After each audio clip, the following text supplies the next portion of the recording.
നിറവിലേക്ക് സ്വാഗതം. ഓരോ വേദനയും എത്രമാത്രം വലുതായാലും കുരിശിലെ യേശുവിനെ ധ്യാനിക്കുമ്പോൾ അവ മാധുര്യമുള്ളതായി തീരുന്നു. വിശുദ്ധ അഗാത്തായുടെ വാക്കുകൾ ശ്രവിച്ചുകൊണ്ട് നമുക്ക് നിറവ് ആരംഭിക്കാം. ഷാനു ആലപിക്കുന്ന ഗാനമാണ് ആദ്യം.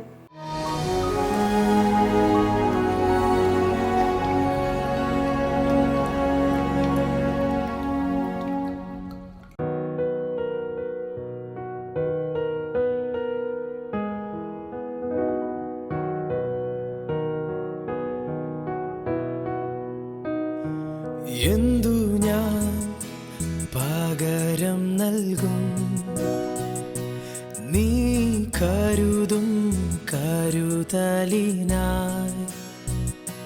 യേശുവേ നീ ഓർത്തതിനാൽ എന്നെ നീ മാനിച്ചതിനാൽ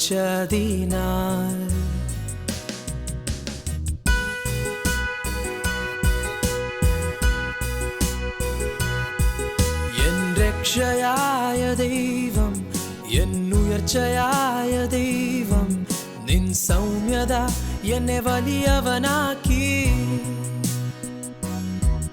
എൻ രക്ഷയായ ദൈവം എന്നുയർച്ചയായ ദൈവം നിൻ സൗമ്യത എന്നെ വലിയവനാക്കി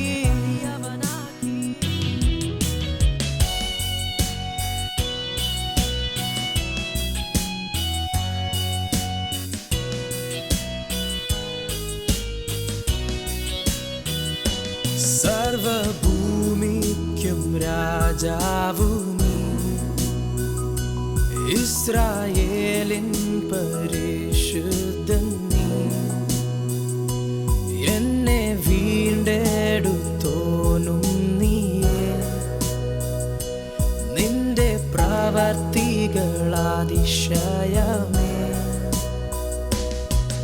എന്നെ മാനിക്കുന്ന ദൈവം എന്നെ വഴി നടത്തും ദൈവം നിന്റെ ശ്രേഷ്ഠത എന്നെ ഉന്നതനാക്കി എന്നെ മാനിക്കുന്ന ദൈവം എന്നെ വഴി നടത്തും ദൈവം നിന്റെ ശ്രേഷ്ഠത എന്നെ ഉന്നതനാക്കി യോഗ്യനേശുവേ യോഗ്യനേശുവേ നീ നല്ലവൻ നീ നല്ലവൻ യോഗ്യനേശുവേ യോഗ്യനേശുവേ നീ നല്ലവൻ നീ നല്ലവൻ യോഗ്യനേശുവേ യോഗ്യനേശുവേ നീ നല്ലവൻ നീ നല്ലവൻ യോഗ്യനേശുവേ യോഗ്യനേശുവേ നീ നല്ലവൻ നീ നല്ലവൻ എൻ രക്ഷയായ ദൈവം എന്നുയർച്ചയായ ദൈവം നിൻ സൗമ്യത എന്നെ വലിയവനാക്കി എന്നെ മാനിക്കുന്ന ദൈവം എന്നെ വഴി നടത്തും ദൈവം നിന്റെ ശ്രേഷ്ഠത എന്നെ ഉന്നതനാക്കി നിൻ സൗമ്യത എന്നെ വലിയവനാക്കി നിന്റെ ശ്രേഷ്ഠത എന്നെ ഉന്നതനാക്കി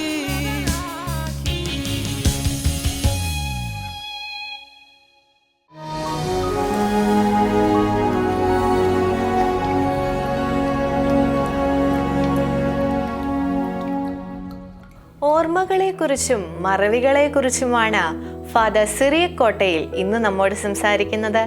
കാണാം തോട്ട്സ് ഫോർ ലൈഫ്.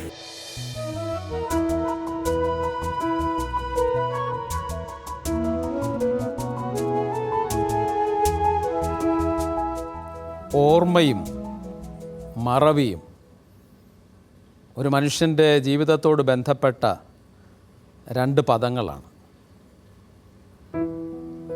കുറേ നാളുകൾക്ക് മുൻപ് ഞാനൊരു കുടുംബനാഥനെ പരിചയപ്പെട്ടു. ഏതാണ്ട് 40 വയസ്സ് പ്രായം തോന്നിക്കും. അധ്വാനിയായ മനുഷ്യനാണ്. അയാളെ സംബന്ധിച്ചിടത്തോളം അയാളുടെ ജോലി ചുമടെടുക്കുക എന്നതാണ്. പട്ടണത്തിലെ വ്യാപാര സ്ഥാപനത്തോട് ബന്ധപ്പെട്ടാണ് അയാൾ ജോലി ചെയ്യുന്നത്. ആ കടയിലെ സാധനങ്ങളൊക്കെ വണ്ടിയിൽ വരുമ്പോൾ ഇറക്കുകയും കയറ്റുകയും ചെയ്യുന്നതൊക്കെ ഇയാളാണ്.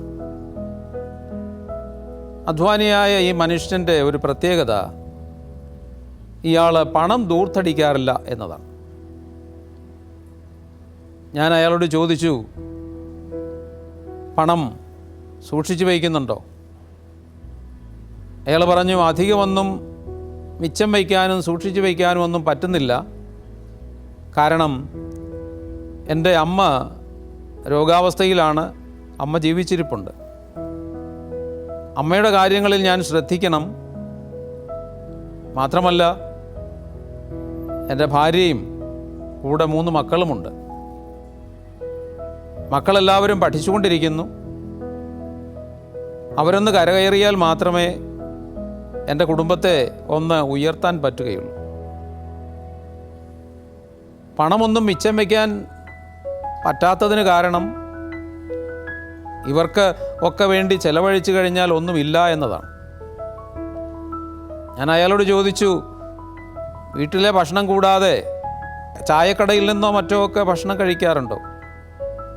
അയാൾ പറഞ്ഞു, എനിക്ക് ആഗ്രഹമുണ്ട്, പക്ഷേ അങ്ങനെ ഞാൻ കഴിച്ചാൽ എൻ്റെ കുടുംബത്തിന് വേണ്ടുന്ന സാമഗ്രികൾ വാങ്ങിക്കാൻ എനിക്ക് പറ്റുകയില്ല. ഞാൻ ചോദിച്ചു, സാധാരണ ഈ ചുമട്ടുതൊഴിലാളികളൊക്കെ മദ്യപിക്കുന്നവരാണല്ലോ, മദ്യപിക്കാറുണ്ടോ? അയാളൊന്ന് ചിരിച്ചുകൊണ്ട് എന്നോട് പറഞ്ഞു, മദ്യപിക്കണമെന്ന് എനിക്കും ആഗ്രഹമുണ്ട്, പക്ഷേ എൻ്റെ കുടുംബത്തെക്കുറിച്ച്, എൻ്റെ കുടുംബത്തിൻ്റെ ആവശ്യങ്ങളെക്കുറിച്ച്, എൻ്റെ മക്കളുടെ പഠനത്തെക്കുറിച്ചൊക്കെ ഞാൻ ഓർക്കുമ്പോൾ എനിക്ക് കുടിക്കാൻ തോന്നുകയില്ല. നമ്മുടെ ജീവിതത്തോട് ബന്ധപ്പെട്ട ഉത്തരവാദിത്തങ്ങളോട് ചേർന്നുള്ള ചില ഓർമ്മകൾ, നാം ചേർന്ന് നിൽക്കുന്ന വ്യക്തികളെക്കുറിച്ചുള്ള ചില ഓർമ്മകൾ, വേണ്ടാത്ത അരുതാത്ത പല കാര്യങ്ങളിൽ നിന്നും നമ്മളെ പിൻവലിക്കാറുണ്ട്. അത്തരത്തിൽ അരുതാത്ത കാര്യങ്ങളിൽ നിന്ന് നമ്മെ ഈ ഓർമ്മകൾ പിൻവലിക്കുന്നെങ്കിൽ ഞാൻ പറയും, മനുഷ്യനെ സംബന്ധിച്ചിടത്തോളം ഓർമ്മ നല്ലത് തന്നെയാണ്. ഈ കുടുംബനാഥനെ സംബന്ധിച്ചിടത്തോളം തൻ്റെ വീടിനെക്കുറിച്ച്, കുടുംബാംഗങ്ങളെക്കുറിച്ച്, തൻ്റെ ഉത്തരവാദിത്വങ്ങളെക്കുറിച്ച് ഒക്കെയുള്ള ഓർമ്മ അരുതാത്തതിൽ നിന്ന് അയാളെ പിൻവലിച്ചെങ്കിൽ ഒരു യുവതിയുടെ കഥ ഞാൻ നിങ്ങളോട് പറയും. കൗൺസിലിങ്ങിൽ എത്തിയതാണ് ആ യുവതി തൻ്റെ പ്രശ്നവുമായിട്ട്. അവൾ തന്നെയല്ല എത്തിയത്, അവളോടൊപ്പം അവളുടെ അമ്മയും ഉണ്ടായിരുന്നു. പുറം നാട്ടിൽ, കേരളത്തിന് പുറത്ത് പഠനത്തിലായിരുന്നു അവൾ.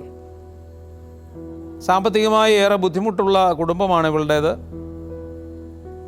പുറം നാട്ടിൽ പഠിക്കാൻ അവൾ തുടങ്ങിയപ്പോൾ ഇവളുടെ അപ്പൻ ഇവൾക്ക് വേണ്ടി ലോൺ എടുത്തു. ആ ലോൺ ഓരോ മാസവും തിരിച്ചടയ്ക്കുക എന്ന് പറയുന്നത് അയാളെ സംബന്ധിച്ചിടത്തോളം എളുപ്പമായിരുന്നില്ല.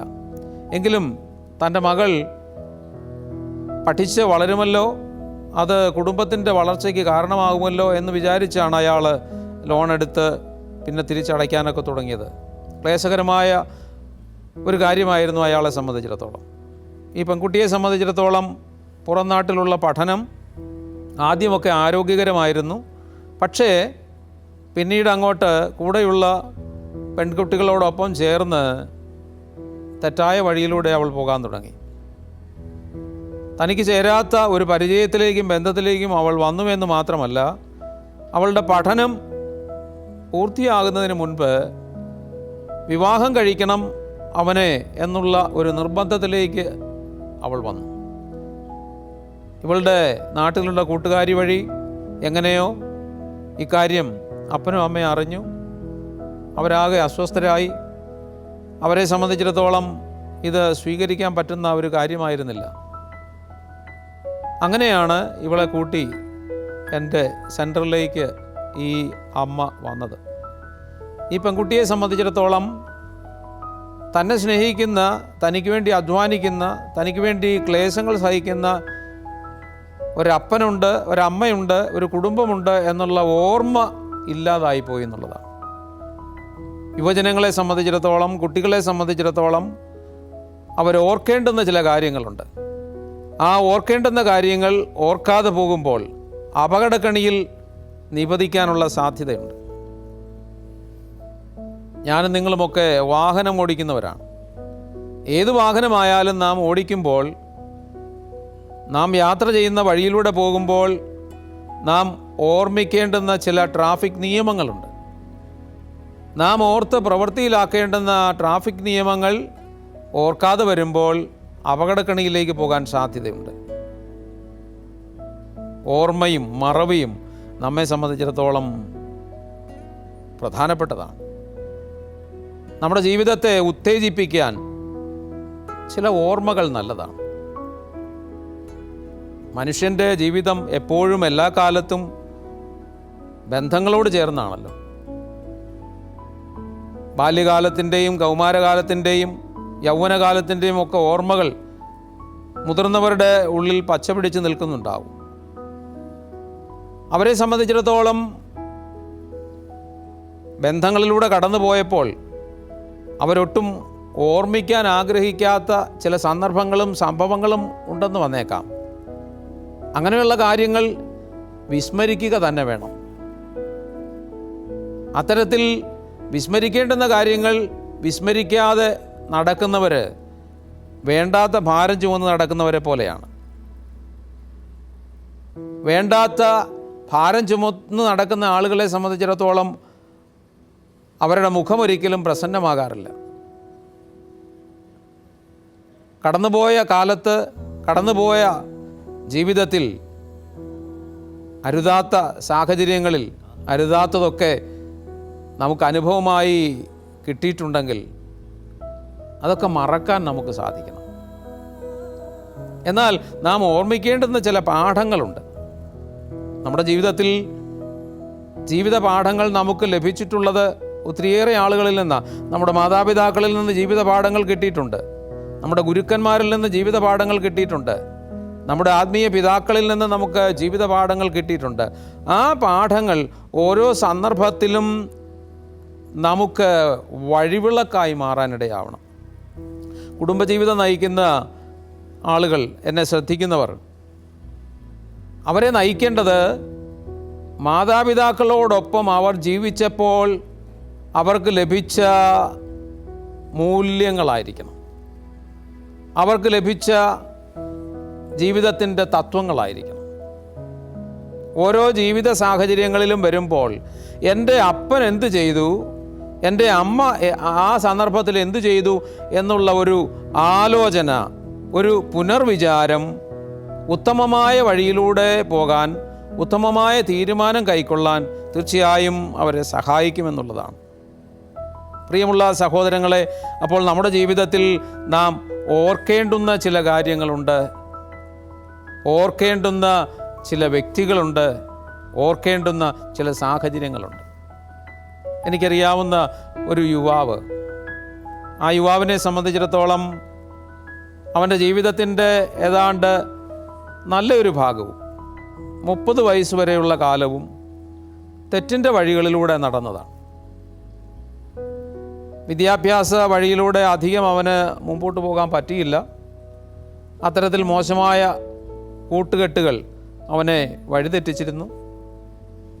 ആ യുവാവിനെ സംബന്ധിച്ചിടത്തോളം അവന് ഒരു ബോധമുണ്ടാകുന്നത്, അല്ലെങ്കിൽ ബോധോദയമുണ്ടാകുന്നത് നല്ല ഒരു പുരോഹിതനെ കണ്ടുമുട്ടിയതോടുകൂടിയാണ്.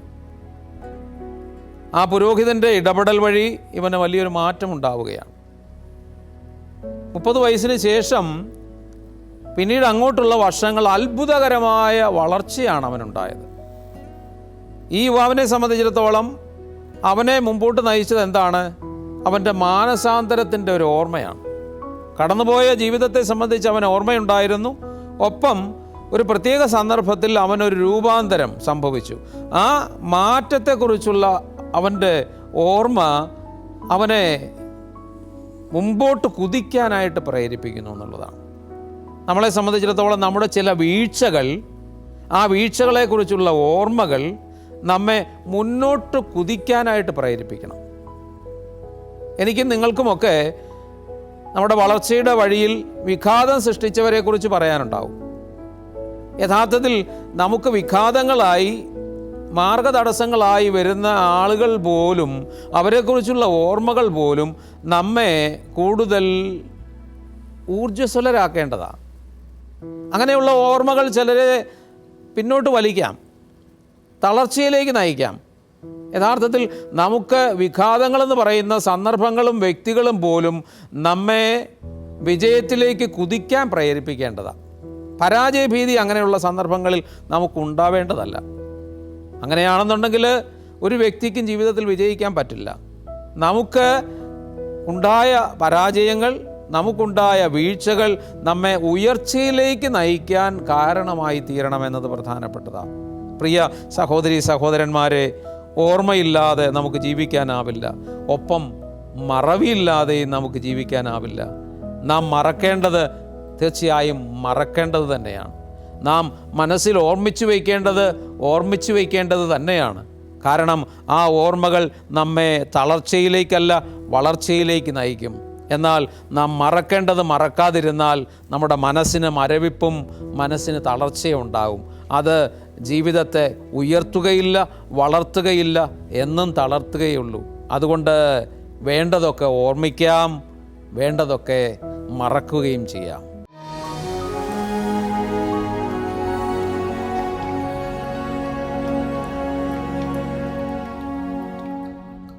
ഒന്ന് വന്നാൽ മതി എന്ന ഗാനവുമായി ജിക്കിയാണ് ഇനി നമ്മോടൊപ്പം ചേരുന്നത്. ആസ്വദിക്കാം.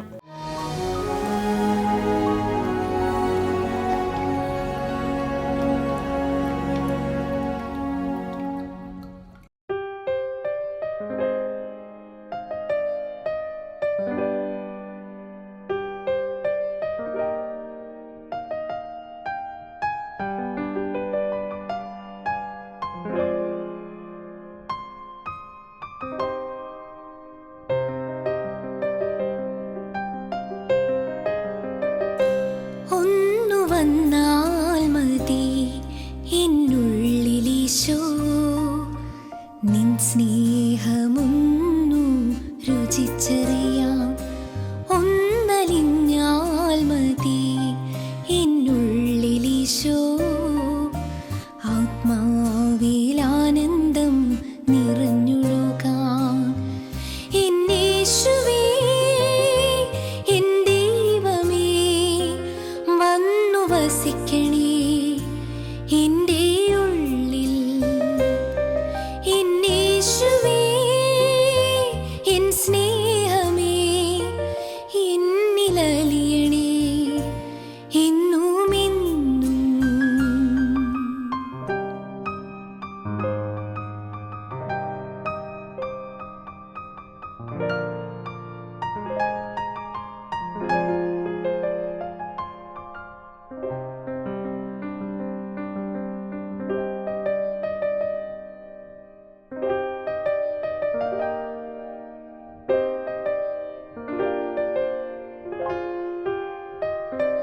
ഒന്നു തൊട്ടാൽ മതി എൻ്റെ പൊന്നീശോ, എൻ ദുഃഖങ്ങളെല്ലാം അകന്നു പോകാം.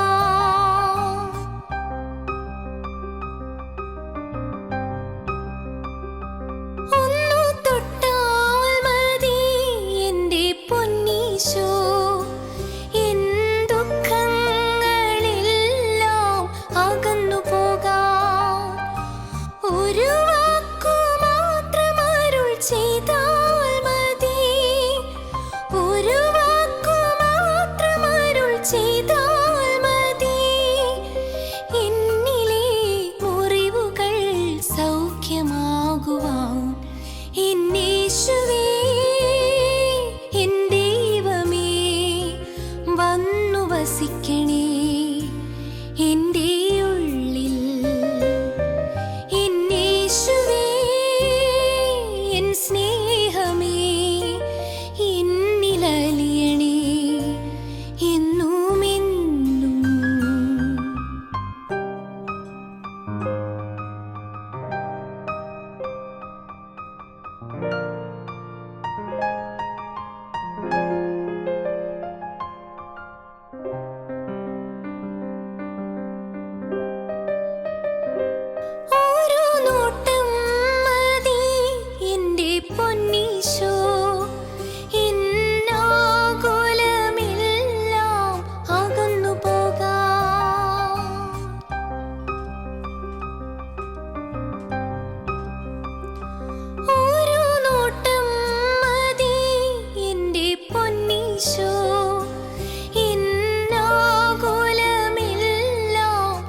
നിൻ സ്നേഹമൊന്നു രുചിച്ചറിയാൻ ഒന്നലിഞ്ഞാൽ മതി എന്നുള്ളിലീശോ.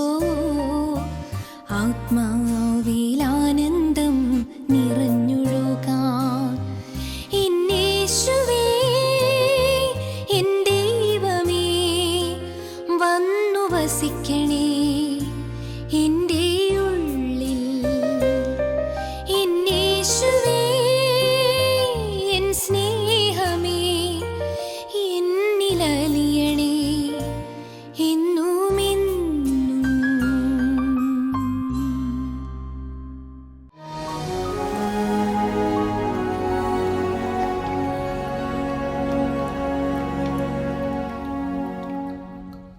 വിശുദ്ധ അഗാത്തായുടെ വാക്കുകൾ ഒരിക്കൽ കൂടി ഓർമ്മിപ്പിക്കുന്നു. ഓരോ വേദനയും എത്രമാത്രം വലുതായാലും കുരിശിലെ യേശുവിനെ ധ്യാനിക്കുമ്പോൾ അവ മാധുര്യമുള്ളതായിത്തീരുന്നു. ഇന്നത്തെ നിറവ് ഇവിടെ അവസാനിക്കുന്നു. അഭിപ്രായങ്ങൾ അറിയിക്കുമല്ലോ. അടുത്ത ദിവസം വീണ്ടും കാണുന്നത് വരെ പരസ്പരം പ്രാർത്ഥനയിൽ ഓർക്കാം. ഈശോ മിശിഹായ്ക്ക് സ്തുതിയായിരിക്കട്ടെ.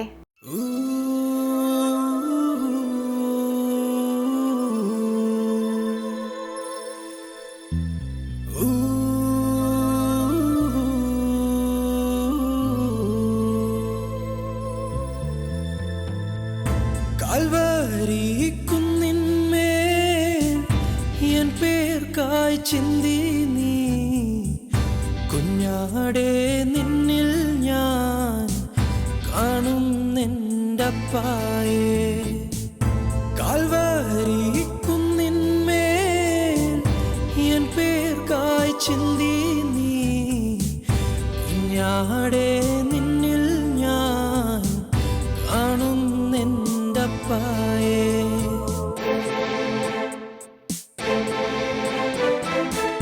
കള്ളന്മാർ നടുവിൽ തേജസ്സായി പൊന്മുഖം, ആയിരം സൂര്യനെ വെല്ലുന്ന ശോഭയിൽ. കള്ളന്മാർ നടുവിൽ തേജസ്സായി പൊന്മുഖം, ആയിരം സൂര്യനെ വെല്ലുന്ന ശോഭയും.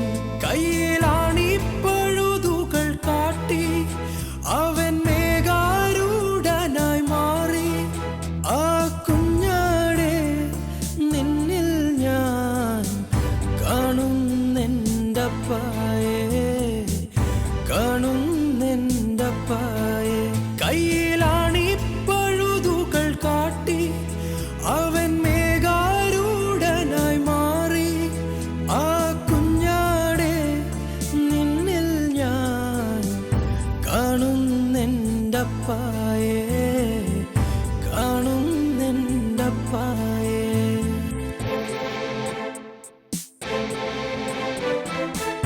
കാൽവരി കുന്നിന്മേൽ എൻ പേർക്കായി ചിന്തി നീ കുഞ്ഞാടെ നിന്നിൽ ഞാൻ കാണുന്നെൻ്റപ്പായേ.